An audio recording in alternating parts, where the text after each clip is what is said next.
Hi everyone, ಎಲ್ಲರಿಗೂ ನಮಸ್ತೆ. ನಮ್ಮ ಅಡುಗೆ ನಿಮ್ಮ ರುಚಿಗೆ ಸ್ವಾಗತ. ಇವತ್ತು ನಾನು ನಿಮಗೆ ಒಂದು ತುಂಬಾ ಸೂಪರ್ ಆಗಿರುವಂತಹ ಒಳ್ಳೆ ಟೇಸ್ಟ್ ಇರುವಂತಹ ನೀರು ದೋಸೆ ರೆಸಿಪಿಯನ್ನು ತೋರಿಸ್ತಾ ಇದ್ದೀನಿ. ತುಂಬ ಮೃದುವಾಗಿ ಕೂಡ ಇರುತ್ತೆ. ನೀರೇ ಹಾಕದೆ ಮಾಡುವಂತಹ ನೀರು ದೋಸೆ. ನೀರೇ ಹಾಕದೆ ನೀರು ದೋಸೆ ಹೇಗೆ ಮಾಡೋದು ಅಂತ ಯೋಚನೆ ಮಾಡ್ತಾ ಇದ್ದೀರಾ?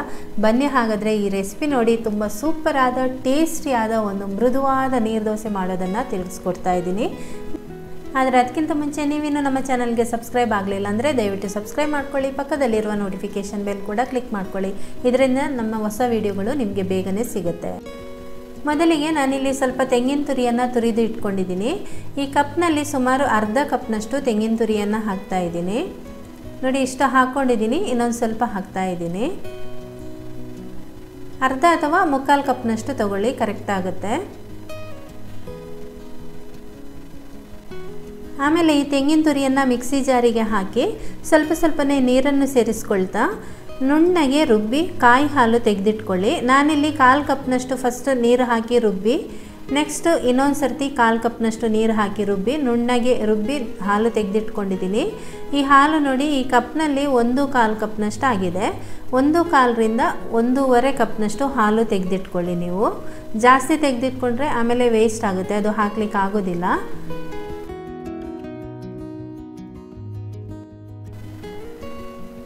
ಈ ಕಪ್ನಲ್ಲಿ ನಾನು 1 ಕಪ್ ಅಕ್ಕಿಯನ್ನು ರಾತ್ರಿ ಇಡೀ ನೀರಿನಲ್ಲಿ ನೆನೆ ಹಾಕಿಟ್ಟಿದ್ದೇನೆ. ಅಂದರೆ ನಾನು ಬೆಳಿಗ್ಗೆ ತಿಂಡಿ ಮಾಡೋದ್ರಿಂದ ರಾತ್ರಿನೇ ನೀರಿನಲ್ಲಿ ನೆನೆ ಹಾಕಿದ್ದೇನೆ. ಇಲ್ಲಾಂದರೆ ಸುಮಾರು 4 ಗಂಟೆಗಳ ಕಾಲ ನೆನೆ ಹಾಕಬೇಕಾಗುತ್ತೆ. ಅಕ್ಕಿಯನ್ನು ಚೆನ್ನಾಗಿ ತೊಳೆದು ನೀರಿನಲ್ಲಿ ನೆನೆ ಹಾಕಿ ಆಮೇಲೆ ನೀರನ್ನು ಚೆಲ್ಲಿ ಬೇರೆ ನೀರು ಹಾಕಿಟ್ಟಿದ್ದೀನಿ.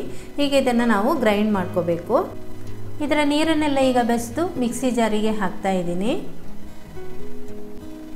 ಸಾಮಾನ್ಯವಾಗಿ ನೀರು ದೋಸೆ ಮಾಡುವಾಗ ನೀರು ಹಾಕ್ಕೊಂಡು ಗ್ರೈಂಡ್ ಮಾಡ್ಕೋತೇವೆ.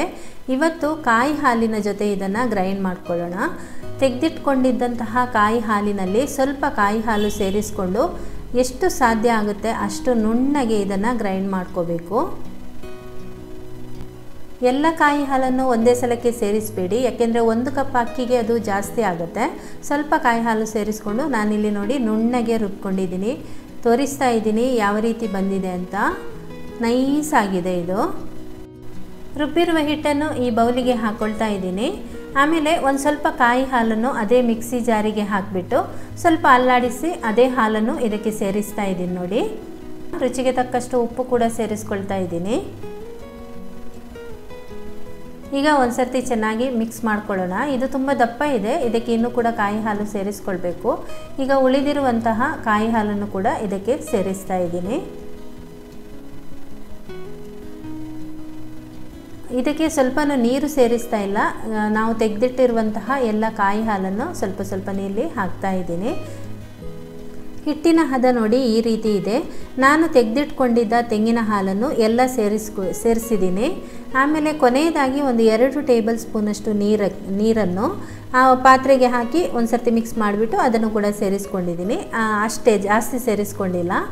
ಇನ್ನು ನಿಮಗೆ ನೀರು ಬೇಕಾದರೆ ದೋಸೆ ಮಾಡ್ತಾ ನಿಮಗೆ ಗೊತ್ತಾಗುತ್ತೆ. ತುಂಬ ದಪ್ಪ ಇದೆ ಅಂತ ಅನಿಸಿದರೆ ನೀರು ಬೇಕಾದರೆ ಹಾಕ್ಕೊಳ್ಳಿ. ತೆಂಗಿನ ಹಾಲು ಇದ್ದರೆ ಅದನ್ನು ಕೂಡ ಸೇರಿಸ್ಕೊಳ್ಬೋದು. ಬನ್ನಿ ಈಗ ದೋಸೆ ಮಾಡೋಣ.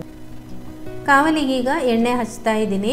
ಕಾವಲಿ ಬಿಸಿಯಾಗಕ್ಕೆ ಇಟ್ಟಿದ್ದೀನಿ. ಬಿಸಿ ಕೂಡ ಚೆನ್ನಾಗಿ ಆಗಿದೆ. ಇದು ಫಸ್ಟ್ ಹೈ ಫ್ಲೇಮ್ನಲ್ಲಿಟ್ಟು ಕಾವಲಿಯನ್ನು ಬಿಸಿ ಮಾಡ್ಕೊಳ್ಳಿ. ಆಮೇಲೆ ದೋಸೆ ಮಾಡುವಾಗ ಮೀಡಿಯಮ್ ಊರಿನಲ್ಲಿ ಇಟ್ಕೊಳ್ಬೇಕು. ಈಗ ಚೆನ್ನಾಗಿ ಬಿಸಿ ಆಗಿದೆ. ಒಂದು ದೋಸೆ ಹಾಕ್ತಾ ಇದ್ದೀನಿ ನೋಡಿ, ಈ ಥರ ದೋಸೆ ಹಾಕ್ಕೊಳ್ಳಿ. ಈಗ ಮುಚ್ಚಳ ಮುಚ್ಚಿಟ್ಟು ಇದನ್ನು ಬೇಯಿಸ್ಕೊಳ್ತೀನಿ. ಮಾಮೂಲಾಗಿ ನೀರು ದೋಸೆ ಮುಚ್ಚಳ ಮುಚ್ಚಿಟ್ಟೇ ಬೇಯಿಸ್ಕೊಳ್ಬೇಕು, ಇಲ್ಲಾಂದರೆ ಮೇಲ್ಗಡೆ ಅದು ಒಂದು ರೀತಿ ಹಿಟ್ಟಿನ ಪದರ ಥರ ಬರುತ್ತೆ. ಅದಕ್ಕೋಸ್ಕರ ಮುಚ್ಚಳ ಇಟ್ಟು ಬೇಯಿಸ್ಕೊಳ್ಬೇಕು. ಆದರೆ ನೀರು ದೋಸೆಯನ್ನು ಯಾವತ್ತೂ ತಿರುಗಿಸಿ ಹಾಕಿ ಬೇಯಿಸಬೇಡಿ. ಒಂದು ಸರ್ತಿ ಮುಚ್ಚಳ ತೆಗೆದ ಮೇಲೆ ಅದು ನೋಡಿ ಈ ರೀತಿ ನಾವು ತೆಗೆದ್ರೆ ಆಯಿತು. ನೀರು ದೋಸೆಯನ್ನು ತಿರುಗಿಸಿ ಹಾಕಿ ನೀವು ಅಂದರೆ ಮಗಚು ಹಾಕಿ ಬೇಯಿಸ್ತೀವಲ್ವ, ಆವಾಗ ಅದು ರಬ್ಬರ್ ರೀತಿ ಆಗುತ್ತೆ. ಯಾವತ್ತೂ ಆ ರೀತಿ ಮಾಡಿ ದೋಸೆಯನ್ನು ಕಾಯಿಸಬೇಡಿ. ಬೇರೆ ದೋಸೆಯನ್ನು ಆ ರೀತಿ ಮಾಡ್ಕೋಬೋದು, ಆದರೆ ನೀರು ದೋಸೆಯನ್ನು ಮಾಡಬೇಡಿ. ಈಗ 2ನೇ ದೋಸೆ ನೋಡಿ ಮಾಡಿ ತೋರಿಸ್ತಾ ಇದ್ದೀನಿ. ತುಂಬ ಚೆನ್ನಾಗಿ ಮೃದುವಾಗಿ ದೋಸೆ ಬರುತ್ತೆ, ಅಷ್ಟೇ ರುಚಿಯಾಗಿರುತ್ತೆ. ಕಾಯಿ ಹಾಲಿನ ಬದಲು ಕಾಯಿಯನ್ನೇ ನೀವು ರುಬ್ಬಿ ಹಾಕೋಬೋದು ಅಂತಲೂ ಕೇಳ್ಬೋದು. ಆದರೆ ಕಾಯಿ ಹಾಲು ಸೇರಿಸೋದು ಮತ್ತು ಕಾಯಿಯನ್ನು ರುಬ್ಬಿ ಹಾಕೋದು ಎರಡಕ್ಕೂ ಟೇಸ್ಟ್ ವ್ಯತ್ಯಾಸ ಇದೆ ಸ್ವಲ್ಪ. ಬರೀ ಕಾಯಿ ಹಾಲಿನಿಂದ ಮಾಡುವಂತಹ ದೋಸೆ ತುಂಬ ರುಚಿಯಾಗಿ ಮೃದುವಾಗಿ ಬರುತ್ತೆ. ಈ ದೋಸೆಗೆ ಯಾವುದೇ ಸೈಡ್ ಡಿಶ್ ಬೇಕಂತಿಲ್ಲ, ಹಾಗೇ ತಿನ್ಬೋದು.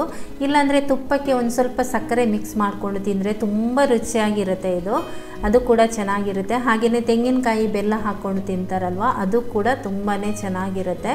ಖಂಡಿತ ನೀವು ಒಂದು ಸರ್ತಿ ಈ ರೀತಿ ಟ್ರೈ ಮಾಡಿ. ಯಾವಾಗಲೂ ಒಂದೇ ರೀತಿ ಮಾಡೋ ಬದಲು ಸ್ವಲ್ಪ ಚೇಂಜಸ್ ಇರಲಿ, ಮಕ್ಕಳಿಗೂ ಇಷ್ಟ ಆಗುತ್ತೆ, ಮನೆಯವರಿಗೂ ಕೂಡ ತುಂಬಾ ಇಷ್ಟ ಆಗುತ್ತೆ. ನೋಡಿದ್ರಲ್ವ, ನೀರು ಸೇರಿಸಿ ಮಾಡುವಂತಹ ನೀರು ದೋಸೆಗಿಂತ ಈ ಕಾಯಿ ಹಾಲು ಹಾಕಿ ಮಾಡುವ ನೀರು ದೋಸೆ ತುಂಬಾ ಡಿಫ್ರೆಂಟ್ ಆಗಿರ್ಬೋದು ಅಂತ. ಖಂಡಿತ ಈ ರೆಸಿಪಿಯನ್ನು ನೀವು ಟ್ರೈ ಮಾಡಿ. ಈ ವಿಡಿಯೋ ಇಷ್ಟ ಆದರೆ ಒಂದು ಲೈಕ್ ಮಾಡಿ, ಶೇರ್ ಮಾಡಿ, ಕಮೆಂಟ್ ಮಾಡಿ, ಚಾನಲ್ಗೆ ಸಬ್ಸ್ಕ್ರೈಬ್ ಆಗೋದು ಮರಿಬೇಡಿ. Thank you.